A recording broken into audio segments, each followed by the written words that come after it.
Hello and welcome to the Intentional Brief, your weekly video update on the one big thing in cybersecurity news for middle market companies, their investors, and management teams. I'm your host, Shay Colson, managing partner at Intentional Cybersecurity, and you can find us online at intentionalcyber.com. Today is Monday, September 1st, 2025, and it is Labor Day here in the US, or Labor Day in Canada, that U in labor being very important. And this week we're going to talk a little bit about how AI in your environment can actually create risk. There are two areas worth exploring a little more deeply here. The first area is pretty obvious. You might hear this so-called shadow AI thrown around, or instances where employees are using AI without following policy or using appropriate guardrails, creating the potential for exposure. But the second area is a little less obvious. It's AI in your defensive tool stack, and we'll talk in a minute about how that might come to life with some specific examples. But first, on to shadow AI. I think it's hard to go for even a single meeting anymore without hearing about AI, and I can tell you that it is becoming a common refrain amongst the C-suite executives looking to find ways to add more value to their companies, tech companies and non-tech companies alike. As a result, employees are experimenting with these tools as well, sometimes in a fairly straightforward way by using the web version of sites like ChatGPT or Perplexity. And in these instances, it can be difficult for us on the IT side, on the cyber side, to understand what exactly our users are doing, particularly with our data. That's part of the appeal of using enterprise approaches like Microsoft Copilot or Google's Gemini through their Google Workspace subscription. Price, of course, can be off-putting here. Currently, Microsoft charges $30 per user per month for Copilot in their M365 offering, which adds up quickly for a company of any size.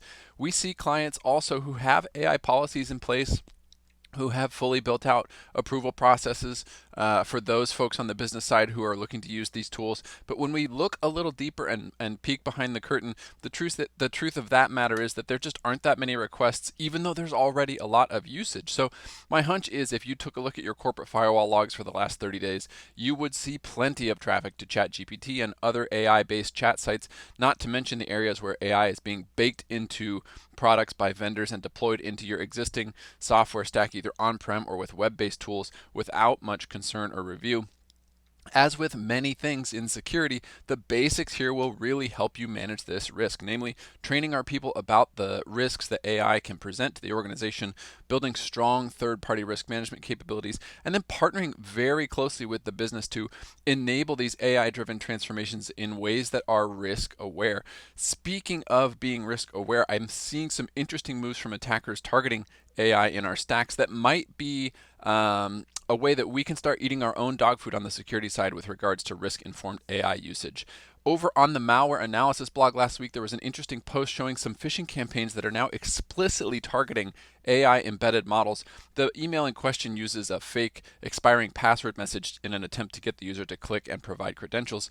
But buried in the header of that email is some instructions that look a lot like a prompt you might provide to an LLM.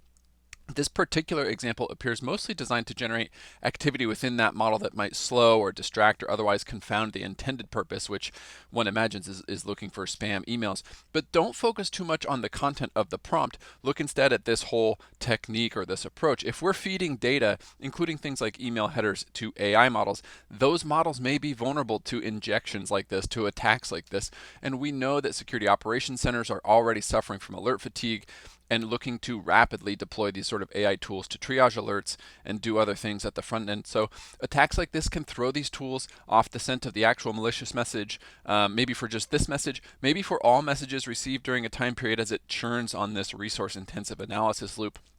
But don't miss this pivot here. Attackers are now attempting with messages like this to exploit both your people and your defensive tools with the exact same message.